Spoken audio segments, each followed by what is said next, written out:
विद्यार्थी मित्र, बी ए भाग 1 मध्ये आपणा सर्वांचं मनपूर्वक स्वागत।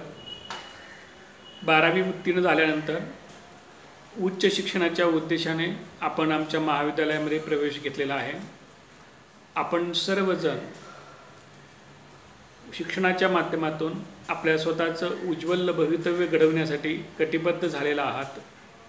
आपल्यापैकी काही विद्यार्थी दिवसभर कोणत्या ना कोणत्या ठिकाणी काम करतात आणि संध्याकाळच्या वेळेला कॉलेजमध्ये येऊन शिक्षण घेत असतात। सध्या कोविड-19 या विषाणूच्या जागतिक महामारीमुळे महाविद्यालयामध्ये येऊन रितसर शिक्षण घेणं आपल्याला शक्य नाही। यासाठी आपण व्हिडिओच्या माध्यमातून अध्ययन अध्यापन करीत आहोत। आपण सर्वांनी बी ए भाग 1 साठी मराठी हा विषय घेतलेला आहे, त्याबद्दल ही मी मनपूर्वक आपलं अभिनंदन करतो।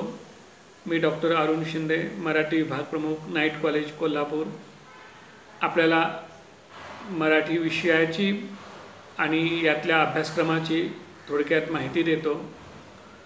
आपल्याला यावर्षी आवश्यक अनुषंगिक निवड या नावाची एक अभ्यासपत्रिका आहे।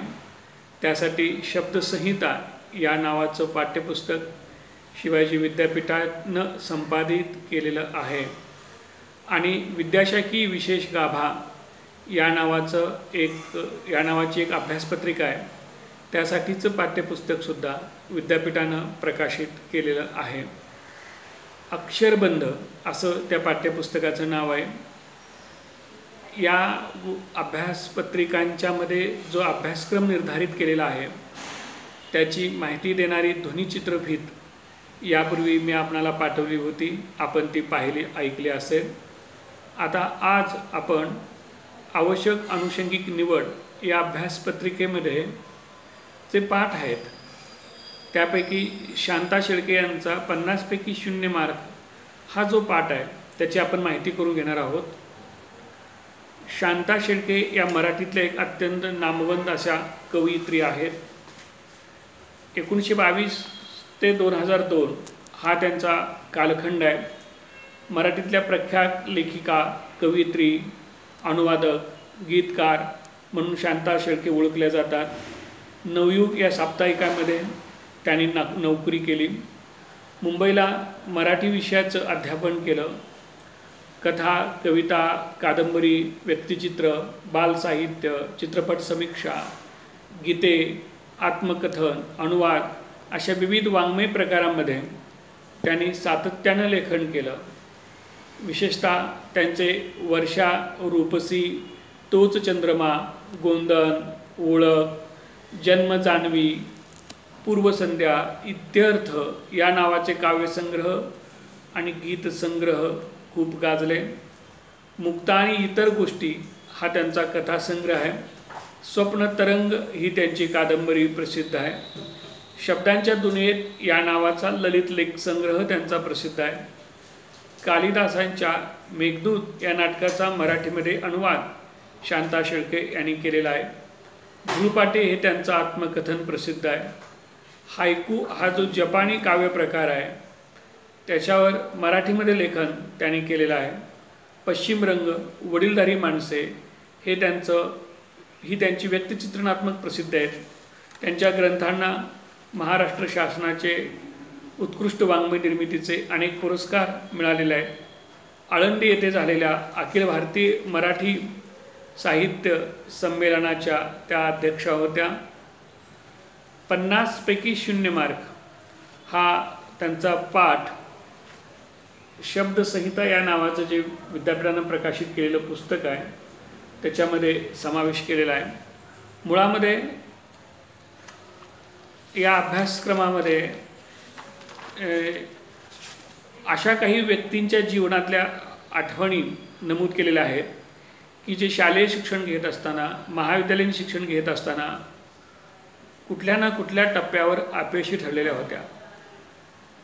यातली काही व्यक्ती अशा आहेत की ज्या शालेय शिक्षणाच्या काळात एखाद्या विषयात नापास झाल्या किंवा त्यांनी शाळा सोडून दिली, पण तरीही या व्यक्तींनी खचून न जाता पुढं जीवनाच्या वेगवेगळ्या क्षेत्रामध्ये उत्तुंग यश कीर्ती मिळवलेली आहे।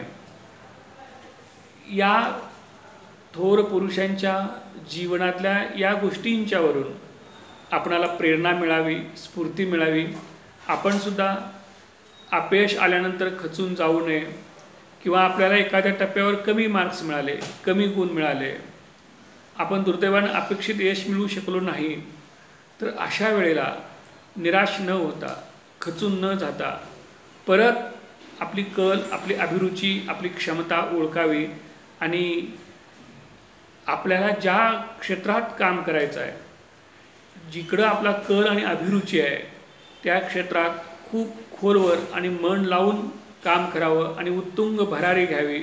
अशा व्यक्तींना यश मिळतंच आणि मिळतंच, असा इतिहासाचा दाखला आहे। या दृष्टीनं आपल्याला जगातल्या अत्यंत प्रसिद्ध अशा व्यक्ती की ज्यांना शालेय शिक्षण घेत असताना कुठे ना कुठे अपयशाला सामोरं जावं लागलेलं होतं, पण त्यांनी खचून न जाता पुन्हा नव्या रूपात, नव्या जोमात ते तरारून कसे आले, हे सांगणारं एक अरुण शेवते यांनी संपादित केलेलं नापास मुलांची गोष्ट नावाचे एक पुस्तक आहे। हे 2004 साली ते प्रकाशित झालेलं आहे आणि त्यामध्ये अशा व्यक्तींची आठवणी आहे की त्यामध्ये Mahatma Gandhi, Einstein, Winston Churchill, Lokmanya Tilak, प्रसिद्ध गणिती रामानुजन, भारताच्या माजी प्रधानमंत्री इंदिरा गांधी, प्रसिद्ध व्यंगचित्रकार लेखक R.K. नारायणन, महाराष्ट्राचे माजी मुख्यमंत्री यशवंतराव चव्हाण, प्रसिद्ध मराठी साहित्यिक कुसुमाग्रज, दया पवार, R.K. लक्ष्मण, न्यायमूर्ती चंद्रशेखर धर्माधिकारी, नरेंद्र जाधव, ही सगळी माणसं वेगवेगळ्या क्षेत्रात अत्यंत उत्तुंग असं यश मिळवलेली आहेत। परंतु ही सगळी माणसं त्यांच्या शालेय शिक्षणात, महाविद्यालयीन जीवनात कुठे ना कुठे अपयशी ठरलेली होती, ज्याला आपण असं म्हणतो आजच्या भाषेत की ती नापास झालेली होती। पण तरीही त्या अपयशाच्या क्षणी, नापासाच्या क्षणी त्यांनी खचून न जाता पुन्हा नव्या रूपात, नव्या जोमानं ते तरारून पुढे आले आणि अतिशय उत्तुंग अशी यश त्यांनी मिळवलेलं आहे। आपल्या प्रत्येकाला सुद्धा आपल्यातलं ज्या न्यून बाबी असतील, आलेले अपयशाचे प्रसंग असतील, त्यावर मात करण्याची क्षमता आणि दृष्टिकोन या थोर पुरुषांचं जीवनचरित्र, त्यांची आठवणी देतील, यासाठी हा भाग अभ्यासक्रमामध्ये समावेश केलेला आहे।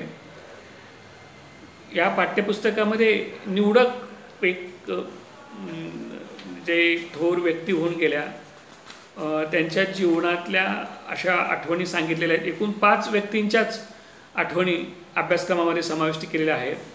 प्रत्यक्षामध्ये जे पुस्तक नापास मुलांची गोष्ट आहे त्याच्यामध्ये अशा अनेक थोर पुरुषांच्या जीवनातल्या आठवणी आणि प्रसंग आहेत। आपण आवर्जून हे मूळ पुस्तक वाचावं। आपल्या शाळेच्या महाविद्यालयामध्ये नापास मुलांची गोष्ट या अरुण शेवते संपादित पुस्तकाच्या अनेक प्रती ग्रंथालयामध्ये आहेत। तर ग्रंथालयातून हे मूळ पुस्तक आपण घ्यावं आणि त्याच्यातून अपयशावर मात करून कशी गगनभरारी आपण घेऊ शकतो, घ्यावी, या संदर्भातल्या या थोर पुरुषांच्या आठवणी आपण वाचाव्यात। त्या आपल्याला प्रेरणादायी ठरतील असं मला वाटतं। यामध्ये एक 5 आठवणी, 5 पाठ आपल्या अभ्यासक्रमामध्ये समावेश केलेले आहेत।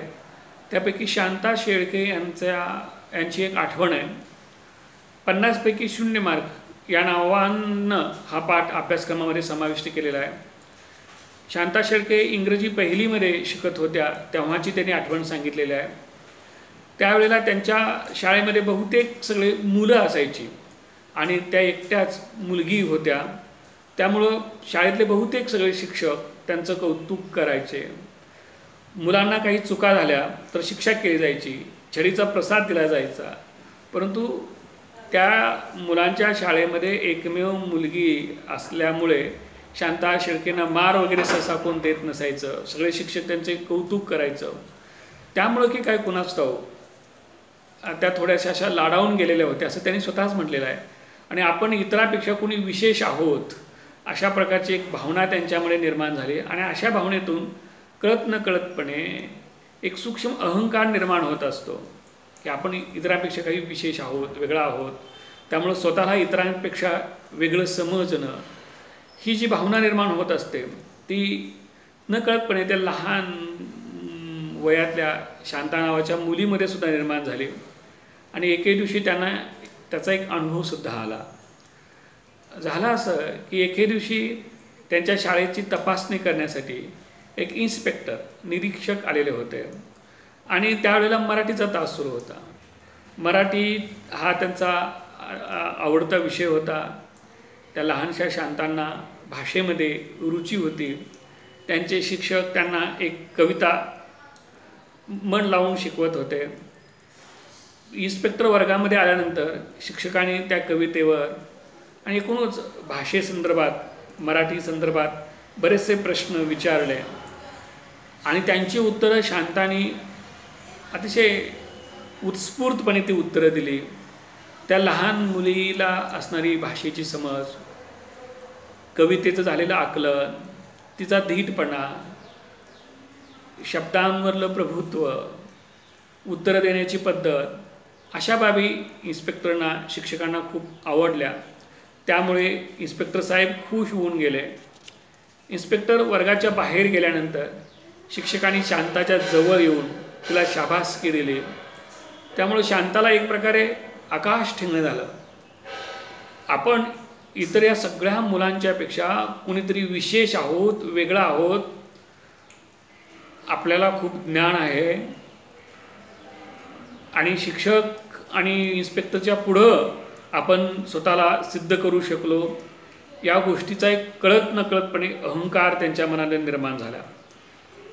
आणि या अहंकारातनं असं होतं की कुठलीही व्यक्ती मग इतरांपासून स्वतःला अलग करू इच्छिते, आपण खूप वेगळा आहोत असं दाखवायचा प्रयत्न करते, इतरांशी नॉर्मल व्यवहार करत नाही. तेच शांताच्या बाबतीत झालं. आणि त्या दिवशी दिवसभर जणू काही त्यांनी इतरांच्यापेक्षा आपण वेगळा आहोत अशा आविर्भावामध्ये इतर मुलांशी बोलणंच सोडलं. त्या वर्गात कुणाला बोलायला सुद्धा तयार नव्हत्या. अशी मधली सुट्टी गेली. मधल्या सुट्टीनंतर पुन्हा वर्ग सुरू झाला. तेव्हा गणिताचा तास होता आणि मराठीचे जे शिक्षक त्यांना शिकवायला होते तेच शिक्षक त्यांना गणितही शिकवायला होते. त्या दिवशी ते सर वर्गात येताना गणिताचे जे पेपर झालेले होते त्याच्या उत्तरपत्रिका घेऊन आले. म्हणजे मागच्या आठवड्यामध्ये गणिताचे पेपर झालेले होते आणि ते पेपर तपासलेले शिक्षकाने आणलेले होते. मास्तरांच्या हातातला तो गणिताच्या पेपरचा गट्टा बघून शांताबाई एकदम चमकल्या, त्या सावरून बसल्या. कारण गणित हा त्यांच्या नावडीचा विषय होता. असं अनेकदा असतं, एखादा विषय आपल्याला खूप आवडतो आणि एखादा विषय आवडत नाही, या सबबीखाली आपण त्याच्याकडे दुर्लक्ष करू लागतो. मग तो विषय, त्यातला आशय, संबंधित विषय, शिक्षक, या सगळ्यांच्या विषयीच आपल्याला एक नकळतपणे आवडेनासं होतं, त्यांच्याकडे दुर्लक्ष करण्याची आपल्याला सवय लागते, कळत नकळत एक तिटकारा निर्माण होतो. असं काहीच शांताबाईंच्या संदर्भात झालं. आणि आपला गणिताचा पेपर परीक्षा आपल्याला आवड केली होती, मग आता पेपरमध्ये कमी मार्क मिळतील अशी एक भीती त्यांच्या मनामध्ये निर्माण झाली. पण सकाळी भाषेच्या तासाला खूप उत्तरं दिल्यामुळं आणि एक शाबासकी मिळाल्यामुळं एक अशी आत्मप्रौढी निर्माण झालेली होती की आपण विशेष आहोत, स्कॉलर आहोत, इतरांच्यापेक्षा वेगळे आहोत. त्यामुळं तो सकाळच्या वेळेचा जो सुखावलेला अहंकार होता तो अजूनही शाबूत होता, शिल्लक होता. त्यामुळे त्यांना असं वाटलं की नाही, गणित आपला कच्चा विषय असला तरीसुद्धा तो असं काही इतका कच्चा नाही, आपण या विषयात नक्की पास होण्यावर मार्क आपल्याला पडतील म्हणजे पडतील असं त्यांना वाटलं. आणि तसं स्वतःला समजावं की आपण काही नापास होणार नाही, आपण पास होणार, आपण हुशार मुलगी आहोत, आपण काही ढ मुलगी नाही आणि आपण हुशार आहोत, हे सकाळी सिद्ध झालेलंच आहे. हां, गणित जर आपला कच्चा जरी विषय असला तरीसुद्धा त्या विषयात आपण काही नापास होणे इतकं ढ नाही, आपण चांगली मुलगी आहोत, हुशार मुलगी आहोत असं त्यांचं एक आतलं मन त्यांना सांगत होतं. आणि एक प्रकारे स्वतःच्या अहंकाराला कुरवाळत त्या वर्गामध्ये बसून होत्या. शिक्षकांनी एका विद्यार्थ्याचे पेपर द्यायला सुरू केली. ते विद्यार्थ्याचं नाव वाचायचे आणि त्याचे पडलेले मार्क मोठ्यानं वाचायचे. म्हणजे सगळ्या विद्यार्थ्यांना त्या संबंधित विद्यार्थ्याचे पडलेले मार्क कळायचे. जसा जसा पेपर द्यायला सुरुवात झाली आणि गट्ट्यातले पेपर कमी कमी व्हायला लागले तसं तसं शांताबाईंच्या मनात धडकी भरायला सुरू झाली. आता आपलं नाव येणार, आपला पेपर वरले आपले मार्क्स वाचले जाणार, मग सगळ्यांना आपले मार्क कळणार, मग आपलं काय होणार, आपलं जर कमी मार्क पडले तर आपलं हसू होईल, असं जे प्रत्येकाला वाटत असतं. तशी एक धाकधूक त्यांच्या मनामध्ये निर्माण झाली. त्यांची छाती धडधडायला लागली, ओठाला कोरडं पडायला सुरू झाले. शेवटी सगळे पेपर वाटून झाले आणि टेबलावर शिक्षकांच्या समोर एकच पेपर उरला. तो हातात घेऊन शिक्षक वृक्ष आणि कोरडेपणानं म्हणाले, शांता शेळके 0 मार्क्स. आणि हे ऐकल्याबरोबर शांताबाईंचा चेहरा खर्रकन उतरला. त्या पेपरला गणिताच्या 50 पैकी 0 मार्क मिळवून त्याने दणदणीत नापास होण्याचा विक्रम केलेला होता. आपल्या पायात कोणीतरी मनामनाच्या बेड्या घातलेल्या आहेत अशा जड पद्धतीनं पावलं टाकत टाकत त्या टेबलाजवळ गेल्या. त्यांनी तो पेपर हातात घेतल्या आणि येऊन जागेवर बसल्या. त्यांच्या शाळेत एक पद्धत होती की जी मुलं नापास होतील त्यांना छड्या शिक्षक मारायचे. त्याप्रमाणे त्यांना 2 सणसणीत छड्या इतर नापास झालेल्या मुलाप्रमाणे त्यांच्या हातावर मिळाल्या. तो प्रसाद छड्यांचा त्यांनी खाल्ला. दुपारपर्यंत म्हणजे हे पेपर वाटेपर्यंत त्यांना सकाळपासून जी एक ऐट होती की आपण खूप बुद्धिमान आहोत, खूप हुशार आहोत, इतरांच्यापेक्षा वेगळे आहोत, आणि हा जो एक अहंकार मनात निर्माण झालेला होता, तो गणिताचा पेपर हातात मिळाल्याबरोबर त्या क्षणी तो सगळा अहंकार गळून पडला. अजूनसुद्धा त्यातनं त्या एक धडा शिकल्या की त्यांनी कुणी एखादं विशेष कौतुक केलं, तुम्ही कवित्री आहात, गायिका आहात, गीतकार आहात, तुम्ही मोठ्या साहित्यिक आहात म्हणून कोणी विशेष कौतुक केलं किंवा त्यांना स्वतःविषयी फार कौतुक वाटायला लागलं की त्यावेळेला त्यांना त्या दिवशी गणिताचे पेपरचा तास आठवतो की नाही, आपण स्वतःला इतरापेक्षा वेगळं समजता कामा नये. हां, एखाद्या विषयात एखाद्या क्षेत्रात आपण इतरांपेक्षा वेगळं असू, पण ती अहंकार बाळगण्याची गोष्ट नाही, ऐट मारण्याची गोष्ट नाही, याची जाणीव होते आणि त्या तत्काळ भानावर येतात.